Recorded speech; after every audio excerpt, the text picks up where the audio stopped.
Para perwira sekalian, seperti kita ketahui, sampai tahun 1962 ini, negeri kita masih mendapat rongrongan dari gerakan yang menamakan dirinya Gerakan Darul Islam, Tentara Islam Indonesia, yang berpusat di Jawa Barat, tapi dampaknya meluas ke seluruh Indonesia. Di Aceh, terjadi pemberontakan Darul Islam di bawah pimpinan Teuku Muhammad Daud Bere. Tapi alhamdulillah, Gerakan Darul Islam di Aceh berhasil diselesaikan secara musyawarah. Gerakan Darul Islam di Kalimantan Selatan di bawah pimpinan Ibnu Hajar akhirnya berhasil ditumpas. Gerakan Darul Islam di Jawa Tengah di bawah pimpinan Amir Fattah berhasil ditumpas. Gerakan Darul Islam di Sulawesi Selatan di bawah pimpinan Kahar Muzakar sampai saat ini masih terus melakukan aksi terornya.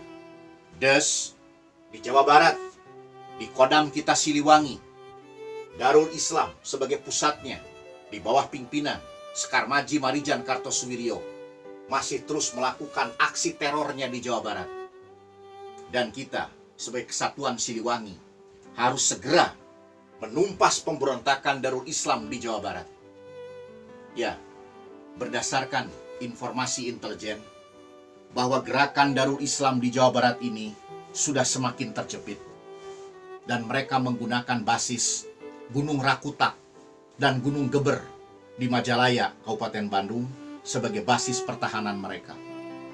Berdasarkan informasi yang saya peroleh bahwa mereka sudah menguasai Gunung Geber, kemungkinan pimpinan Kartosuwiryo dan orang-orang yang setia ada di puncak Gunung Geber ini. Agar operasi ini bisa berjalan dengan baik, kita akan adakan operasi gabungan antara operasi militer dengan operasi intelijen. Saya akan beri nama operasi ini adalah Operasi Baratayuda, yaitu operasi yang kita ingat istilah Baratayuda itu dari epik Mahabharata, perang saudara antara Pandawa dan Korawa. Ya, kita pun sekarang sedang melakukan perang saudara dengan bangsa sendiri, dan ini lebih sulit, ya, lebih sulit menghadapinya. Taktik yang kita gunakan dalam operasi Baratayuda ini, kita akan gunakan taktik pagar betis. Artinya, bukan hanya tugas militer, tapi rakyat harus dilibatkan di dalam operasi militer ini. Kita buat camp-camp pertahanan. Satu camp pertahanan di sini, ada 15 orang rakyat, ditambah dengan 2 atau 3 orang tentara. 100 meter dari camp 1 dibentuk camp yang lain. Demikian juga 15 orang rakyat, ditambah 2 atau 3 orang tentara. 100 meter lagi juga ada camp yang lain dan seterusnya. Sehingga Gunung Geber ini akan dipagar oleh betis manusia. Maka taktik ini disebut taktik pagar betis. Saya perintahkan kepada Komandan Batalion 328 Kujang, Mayor M. Sanif, untuk mengkoordinir operasi ini.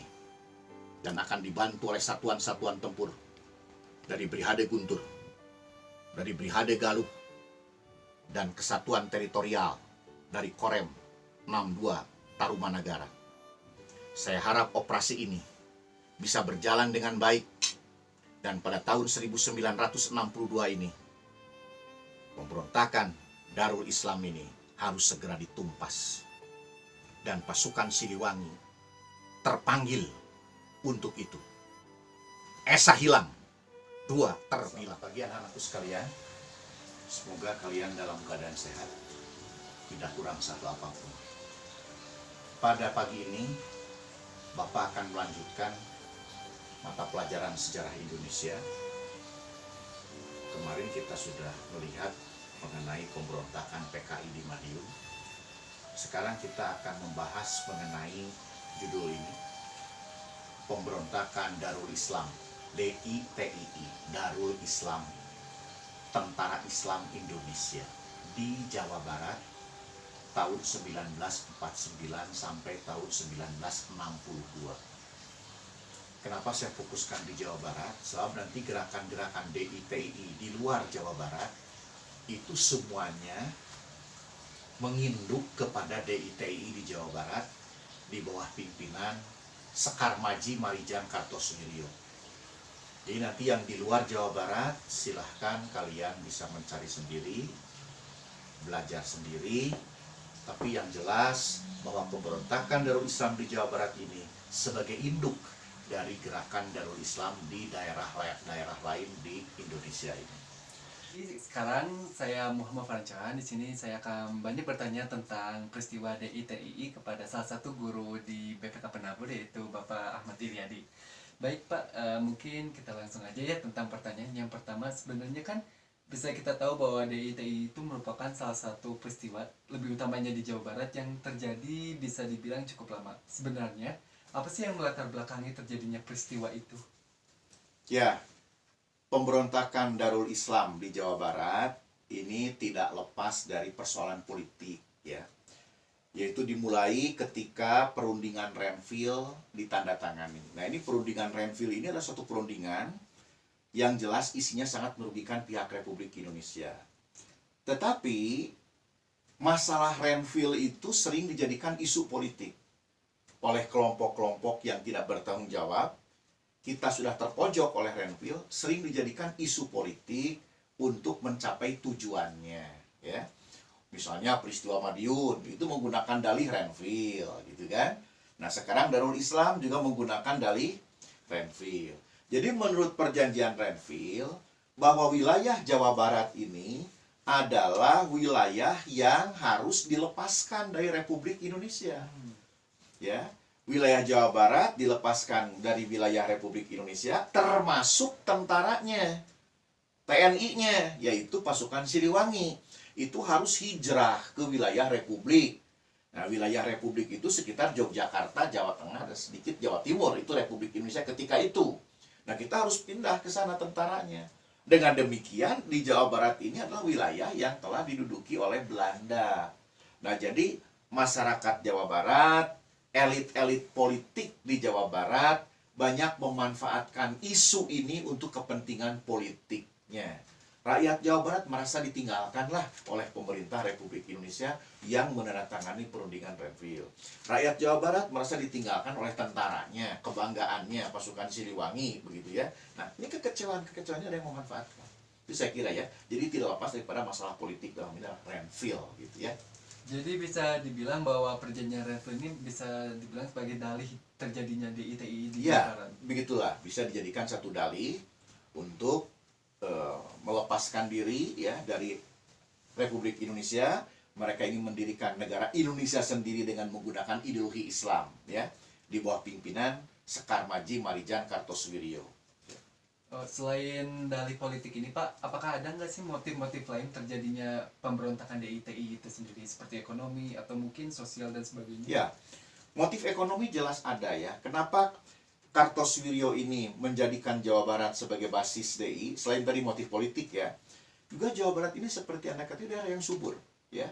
Lumbung padi di Jawa Barat, daerah perkebunan di Jawa Barat, tambang di Jawa Barat seperti minyak di Indramayu, minyak di Banten, ya. Tambang mangan di Jawa Barat bagian selatan, timah hitam di daerah Priangan. Ini wilayah yang sangat potensial. Jadi satu modal untuk mendirikan sebuah negara ya bagi elit DI ketika itu. Nah, kemudian motif lain ya motif militer itu sendiri ya. Jadi rakyat Jawa Barat merasa ditinggalkan oleh Siliwangi, dan Kartosuwiryo itu sudah punya badan kelaskaran tersendiri, badan kelaskaran yang berhasil dipengaruhi oleh Kartosuwiryo, baik dari sebagian Laskar Hizbullah ataupun Sabilillah, dan mereka ngebentuk yang disebut TII ya. Nah, ini TII, Tentara Islam Indonesia ya. Tentara Islam Indonesia.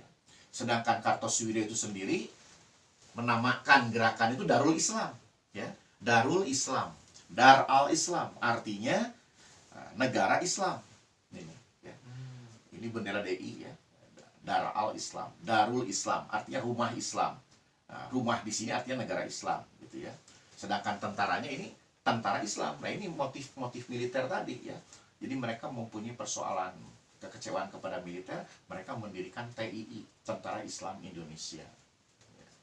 Dan motif sosialnya Jawa Barat ini adalah Islamnya dapat dikatakan pure, ya, murni. Jadi lebih kental Islam di Jawa Barat ini dengan Islam di Jawa Tengah dan Jawa Timur. Mengapa? Ya tentu saja dalam sejarah ya, Jawa Tengah Jawa Timur itu sangat kuat sekali dipengaruhi oleh budaya agama sebelumnya, itu agama Hindu Buddha ya. Jadi Islamnya mungkin sudah banyak yang tersinkretisme dengan Hindu Buddha, sedangkan Jawa Barat Hindu Buddhanya sangat lemah, jadi Islamnya lebih pure. Nah ini bisa dimanfaatkan oleh elit politik untuk menggunakan isu agama gitu ya, tim sosialnya seperti itu. Jadi mungkin kenapa DITI bisa terjadi pun salah satunya karena memang Islam di Jawa Barat sendiri sudah sangat melekat kan Pak ya, dimana jika dibandingkan dengan provinsi lain di Pulau Jawa yang Islamnya itu masih terlalu tidak sekental di Jawa Barat, sehingga bisa dibilang DITI pun sudah menjadi ideologi yang dibawa oleh DITI itu sudah merasuk kepada sukma ataupun diri dari masyarakat Jawa Barat itu sendiri. Selanjutnya Pak, kan karena memang mungkin salah satu halnya itu adalah Islam yang di Jawa Barat cukup kental, apa ini menjadi salah satu pendorong bahwa penumpasan DITI di Jawa Barat itu cukup lama, dimana kita lihat bahwa terjadinya itu dari bisa bilang 13 tahun dari 1949 hingga 1962 itu cukup lama gitu Pak. Sebenarnya apa sih yang membuat penumpasan dari pemberontakan ini itu lama? Ya tadi yang dikatakan tadi, kenapa pemberontakan ini cukup lama? Yang jelas adalah menggunakan isu agama tadi ya. Isu agama di mana masyarakat Jawa Barat terkenal Islamnya kuat, dan ketika itu rakyat Jawa Barat merasa ditinggalkan oleh pemerintah dan tentaranya, nah ini kena provokasi daripada elit-elit politik DI itu. Sehingga kenapa bisa 13 tahun menggunakan isu agama? Ini saya pikir masalah ini kalau sudah menggunakan isu agama itu merembet ya. Merembet sekali, itu sangat sensitif gitu kan, di mana-mana. Dalam sejarah Eropa pun begitu. Ya, dunia kekristenan di Eropa itu ada yang disebut dengan perang 80 tahun. Itu menggunakan isu agama, perang salib saja gitu kan. Padahal sebenarnya itu bukan perang agama, perang salib. Tapi dengan menggunakan isu agama, wah itu sampai lama sekali terjadinya perang salib. Nah demikian juga Darul Islam ini masalah politik ya, masalah politik. Jadi menjadi masalah agama. Begitu Pak. Bisa, saya pikir sekarang juga sensitif begitu. Ya. Hal-hal yang dikaitkan dengan masalah agama itu bisa seperti kita menyiram bensin pakai api, bisa merembet. Iya gitu, betul ya. banget Pak.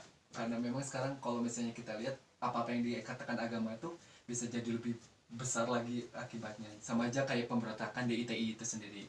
Selanjutnya Pak, mungkin penumpasan ini lama juga, mungkin apakah ada yang menyokong dari DITI itu sendiri? Ya, yang memberikan apa istilahnya kenapa DI bisa bertahan lama ya, juga didukung oleh faktor geografis. Jawa Barat merupakan daerah yang bergunung-gunung. Ini sangat bagus untuk perang gerilya, kan? Nah, biasa perang gerilya itu digunakan jika dua belah pihak yang sedang berhadapan itu tidak seimbang senjatanya. Ya mungkin TNI itu sudah punya senjata gitu kan, nah, tapi Darul Islamnya dari Badan Pelaskaran. Nah ini menggunakan senjata, yaitu berupa perang gerilya, gitu kan? Senjatanya dengan menggunakan taktik perang gerilya. Kenapa? Jawa Barat gunung-gunungnya banyak, hutan-hutannya, lembah-lembahnya, sangat bagus untuk perang gerilya. Ya. Nah kemudian tadi apakah ada dukungan lain dari selain faktor geografis? Ya di sinilah Belanda juga ikut campur tangan. Ternyata Westerling pun udah mulai tukar-tukar senjata dengan Darul Islam. DI pun banyak dipasok senjata oleh Belanda, gitu kan? Karena Belanda dan DI sekarang punya musuh yang satu, yaitu Republik Indonesia, gitu kan? Nah, itu masalah politik ya. Dalam politik itu tidak musuh yang abadi, tidak sahabat yang abadi. Yang abadi dalam politik adalah kepentingan, ya. Jadi kenapa bisa 13 tahun? Selain tadi menggunakan isu agama, kemudian didukung oleh faktor geografis, ya. Kemudian juga disebabkan karena secara ekonomi Jawa Barat ini sangat potensial ya untuk mendirikan, dan yang ketiga ada ya dukungan dari pihak Belanda gitu. Jadi memang pemanfaatan momen dari Belanda pun bisa dibilang cukup pintar gitu, dimana dia memanfaatkan isu ini hingga akhirnya cukup lama juga pemberontakan ini ditumpas. Nah selain itu Pak, kan seperti yang kita tahu pada tahun 1962 pemberontakan ini berhasil ditumpas dan pemimpinnya yaitu Kartosuwiryo itu dijatuhi hukuman mati. Dan kalau misalnya kita lihat juga Pak, Kartosuwiryo, Soekarno dan Musuh itu adalah sahabat yang memang sudah menghabiskan waktu cukup lama juga. Ya. Mungkin Pak, di sini apakah ada suatu perasaan dari Soekarno sebagai sahabat Kartosuwiryo ketika Kartosuwiryo itu dijatuhi vonis hukuman mati sendiri gitu? Ya, Kartosuwiryo, Musso, Soekarno itu satu kosan. Satu kosan di Kanjeran, Surabaya. Kosannya Pak Cokro Aminoto gitu kan. Jadi mereka sama-sama murid Pak Cokro. Ini hebat-hebat murid Pak Cokro ini. Ya, Musso murid Pak Cokro, Soekarno murid Pak Cokro. Nah, sekarang Kartosuwiryo. Musso dan Kartosuwiryo sekarang melawan Soekarno kan.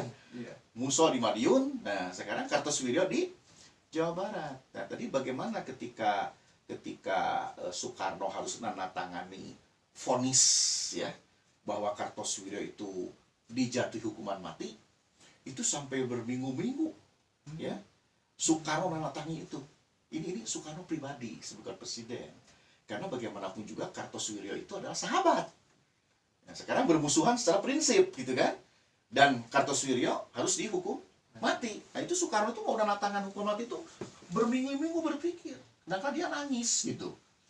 Nah, ya, kebetulan dia curhat ke anaknya Megawati itu, ya ke Megawati. Makanya Megawati, dia suka baca Mahabharata Megawati itu. Bapak harus seperti Arjuna katanya. Arjuna kesatria, Bapak juga kesatria, gitu kan? Nah, di dalam Bhagavad Gita kata Megawati, Arjuna harus melawan Korawa, itu saudaranya sendiri, gitu kan? Saudaranya sendiri. Gurunya sama Dorna, gitu kan? Kakeknya sama Bisma, tapi harus diperangi. Nah, itu tugas kesatria. Bapak sekarang bukan Soekarno, sekarang kepala negara Bapak. Ya. Bahkan Pak Bung Karno pernah itu surat untuk apa?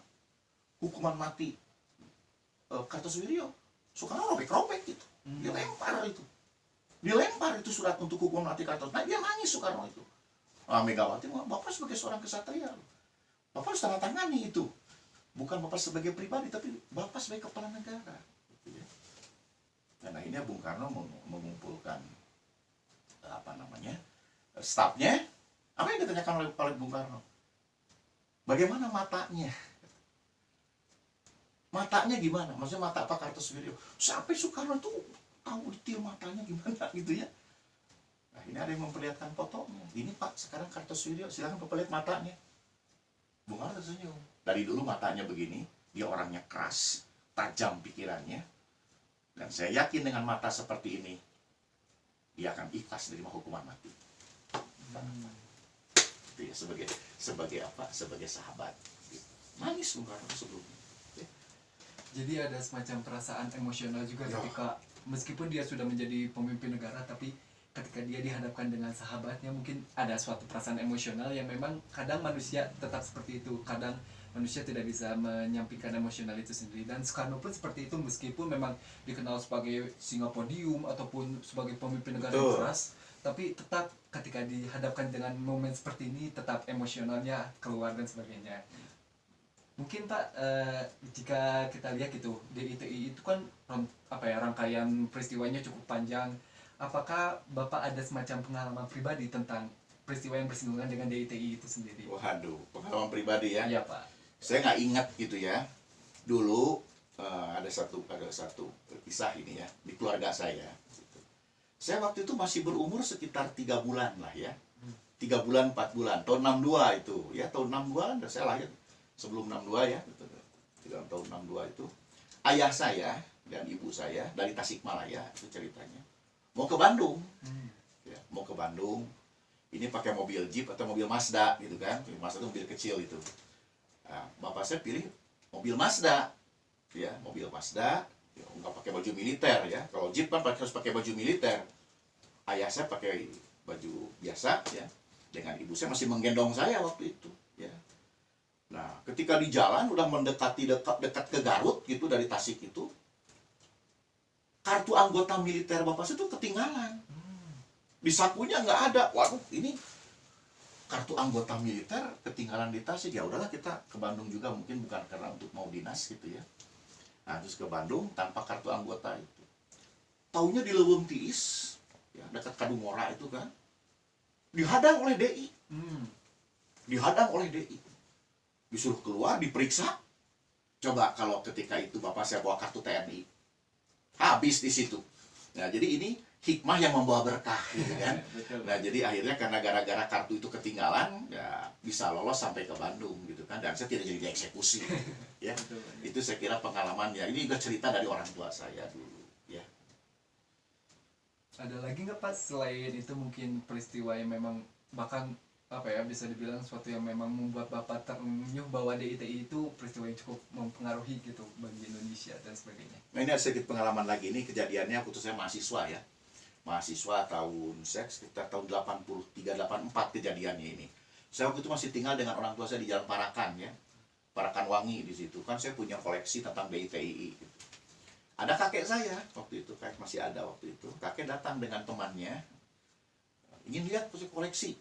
Oh, saya perlihatkan lihat koleksi. Saya disuruh ngejelasin DITI loh di situ. Nah, ini ada DITI. Wah, saya jelaskan apa yang saya tahu dari buku ya. Saya jelaskan DITI gitu gini. Wah, karena sok tahu aja saya itu ya. Yang tahu dari buku. Taunya apa coba itu? Kenapa Pak? Ternyata teman kakek itu adalah orang nomor 2 Kartosuwiryo. Waduh, berarti yang Yaitu Panglima DI, namanya Pak Abidin. Waduh, saya itu mati kutu itu. Keringat saya keluar itu. Orangnya masih sehat, hanya rambutnya putih. Itu Panglima DI. Ya, itu komandan Resimen 3 ada di daerah Bogor itu. Pak Kolonel Zainal Abidin. Itu orang-orang kepercayaan Kartosuwiryo. Waduh, saya menerangkan DI kepada orang nomor 2 DI. Coba bayangkan. Dulu kakek itu culas itu ya, nggak beritahu dulu, nggak kenalan dulu. Nah ketika saya habis cerita, nah baru Panglima DI itu tersenyum aja ya. Tapi ada hal yang menarik bagi saya juga dapat masukan. Dia mungkin melihat DI dari sudut pandang dia, gitu ya. Dia bilang bahwa kami dekat dengan rakyat. Ya. Rakyat Jawa Barat mendukung DI, karena rakyat Jawa Barat itu lagi kecewa ketika itu. Jadi mustahil katanya ya. Kalau saya perintahkan DI untuk bakar kampung, bunuh orang, itu nggak mungkin katanya ya. Kalau saya lakukan ngebantai rakyat, DI ngebantai rakyat, waduh sama dengan saya menjauhkan saya dengan rakyat. Kami butuhkan rakyat. Gitu. Jadi mohon ya Dek katanya, ini harus dilihat juga secara lurus bahwa mungkin ada pihak ketiga yang tidak suka DI dekat dengan rakyat. Begitu. Kalau di situ saya mulai berpikir ya bahwa ternyata sejarah itu banyak versinya, banyak interpretasinya. Kita melihat sejarah jangan hanya dari satu sudut pandang, ya, tapi harus dari berbagai sudut pandang, begitulah. Ya, jadi mungkin kita juga bisa menerapkan dalam kehidupan gitu ketika kita mendapatkan informasi, kita tidak hanya melihat dari satu pandang saja. Betul. Kita harus mengkoreksi dulu apakah informasi itu betul atau tidak sehingga kita bisa terhindar dari apa yang namanya hoax juga ya Pak. Ya, Dimana kalau misalnya kita lihat gitu apalagi peristiwa yang sudah terjadi seperti sejarah, banyak sekali versi-versi dimana di sini ada versi A, versi B dan sebagainya. Tapi di sini kita harus bisa bijaksana dimana kita bisa mengimbangi. Misalnya dari versi A kita tahu apa dapatnya, dari B pun apa sehingga kita bisa menciptakan suatu kesimpulan bahwa sebenarnya apa yang ditulis di buku ini belum sepenuhnya benar dan apa yang ditulis oleh buku ini belum sebetulnya salah. Jadi ada semacam perspektif dan persepsi dari penulis itu sendiri. Ya. Seperti itu ya Pak. Maka saya minta pada siswa saya terutama ya, kalau Anda mendengarkan atau mendapat informasi ya tentang sejarah, tentang apa saja, ya pikir ulang dulu ya, benarkah informasi itu ya. Jadi harus hati-hati, jangan mudah percaya kepada setiap informasi. Itu Anda belajar sejarah itu belajar kritis ya. Itu fungsi praktis sejarah loh. Jangan asal percaya gitu kan. Kalau belajar metode sejarah kan harus ada yang disebut kritik sejarah itu. Jadi tolong Anda belajar sejarah berpikir kritis ya. Tidak hanya asal kata guru A ya A. Berpikir kritis. Anda boleh cari informasi yang lain. Saya kira begitu ya. Ya, jadi di sini juga ada suatu apa yang harus dilakukan oleh siswa ketika mendapatkan informasi. Dia bisa belajar sendiri, dia bisa mengkritik apa yang telah disampaikan oleh gurunya, apakah ada salah konsepsi atau sebagainya, sehingga kita pun memiliki pengetahuan yang lebih bisa dibilang lebih untuk mengkritik apa yang kita dapatkan ataupun apa yang kita dengar. Mungkin demikian Pak yang bisa saya tanyakan. Terima kasih telah meluangkan waktunya. Sekian dari saya, sampai jumpa.